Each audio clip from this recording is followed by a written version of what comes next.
Satyajit Ray's The Adventures of Feluda, The Curse of the Goddess, translated by Gopa Majumdar, narrated by Sumit Kaul. Chapter 1. Lal Mohan Babu looked up from his book and said, "Ram Mohan Roy's grandson owned a circus. Did you know that?" Feluda was leaning back, his face covered with a handkerchief. He shook his head. Our car had been standing for the last 10 minutes behind a huge lorry which was loaded with bales of straw. Not only was it blocking our way, but was emitting such thick black smoke that we were all getting choked. Our driver had blown his horn several times, but to no avail. I was tired of being able to see nothing but the painting of a setting sun and flowers on the back of the lorry, and all that a lorry usually said: "Tata, horn please, goodbye, and thank you." Equally bored and tired, Lal Mohan Babu had started to read a book called The Circus in Bengal. His next book was going to be set in a circus, so he had taken Feluda's advice and decided to do a bit of reading on the subject. As a matter of fact, we had stopped in Ranchi earlier in the day and seen posters advertising the great majestic circus. It was supposed to have reached Hazaribagh, which was where we were going. If we happened to be free one evening, we had decided to go and see the circus. Winter had only just started. All of us wanted a short break. Lal Mohan Babu's latest book, The Vampire of Vancouver, had been released last month and sold 2,000 copies in 3 weeks, which naturally pleased him no end. Feluda had objected to the title of the book, pointing out that Vancouver was a huge modern city, a most unlikely place for vampires. For once, Lal Mohan Babu had overruled Feluda's objection, saying that he had been through the atlas of the world and Vancouver had struck him as the most appropriate name. Feluda, too, was free for the moment.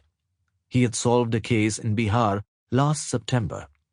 His client, Sarveshwar Sahai, had been so pleased with Feluda's work that he had invited us to his house in Hazaribagh. He did not live there permanently. It remained empty most of the time. There was a chowkidar whose wife did the cooking. We could stay there for 10 days. All we would have to pay for would be the food. The offer seemed too good to miss.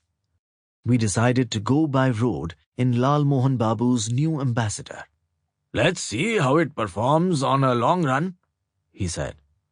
We might have gone via Asansol and Dhanbad, but chose to go through Kharagpur and Ranchi instead. Feluda drove the car until we got to Kharagpur. Then the driver took over. We reached Ranchi in the evening and stayed overnight at the Amber Hotel. This morning, we had left Ranchi at 9, hoping to reach Hazaribagh by 10:15. But thanks to the lorry, we were definitely going to be delayed. After another 5 minutes of honking, the lorry finally moved and allowed us to pass. Much relieved, we took deep breaths as our car emerged in the open.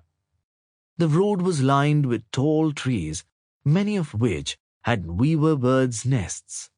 Looking out of the window, I could see a range of hills in the distance. Small hillocks stood by the side of the road.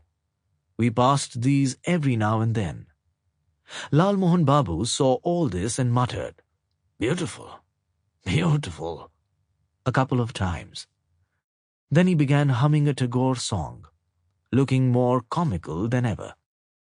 He was totally tone-deaf as well, and inevitably chose songs that were quite inappropriate. For instance, on the school November morning, he had started a song that spoke of the new joys of spring. He had once explained his problem to me. Apparently, he felt like bursting into song the minute he left Calcutta and came into closer contact with nature. However, his stock of songs being rather limited, he couldn't always think of a suitable one. But there was one thing for which I had to thank him. In the last 24 hours, he had told me a lot of things about the circus in Bengal that I did not know. 100 years ago, it was circuses owned by Bengalis that were famous all over the country. The best known among these was Professor Priyanath Bose's The Great Bengal Circus. There were American, Russian, German, and French artists, in addition to Indian. Even women used to take part. An American called Gus Burns used to work with the tiger. Unfortunately, when Professor Bose died, there was no one to take charge. His circus went out of business, as did many others in Bengal. This great majestic in Hazaribagh, where does that come from, I wonder? Lal Mohan Babu asked. It has to be South India, Feluda answered. They seem to have a monopoly in that line now. How good is their trapeze? That's what I'd like to know. In this new book he was planning to write, trapeze was going to play an important role. One of the artists was going to grab the arm of another while swinging in midair and give him a lethal injection. His hero, Prokhor Rudro, was going to have to learn a few tricks from trapeze artists to be able to catch the culprit. When Lal Mohan Babu revealed these details to us, Feluda remarked dryly, Thank goodness there is at least one thing left for your hero to learn.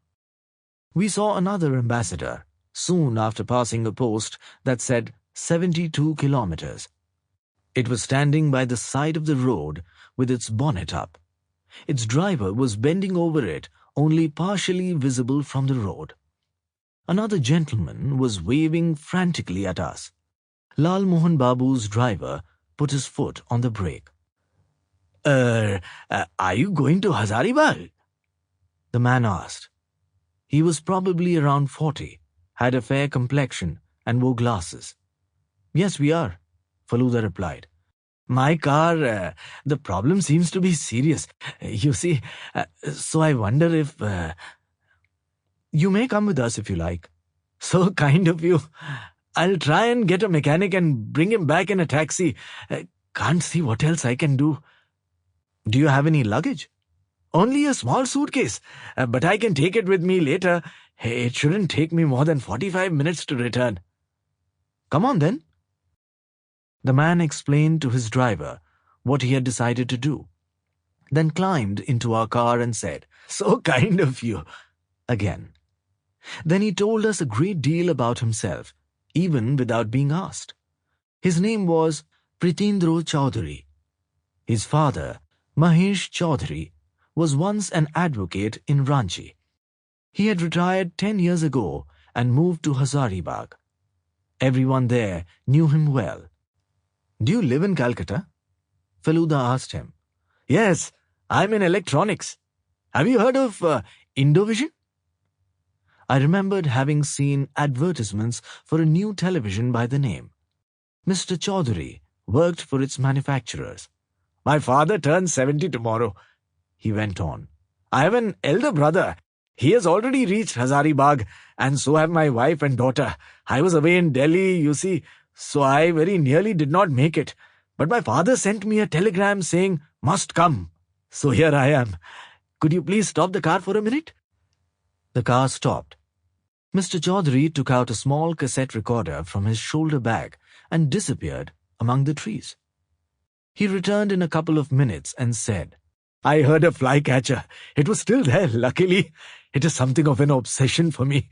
I mean, this business of recording bird calls, so kind of you.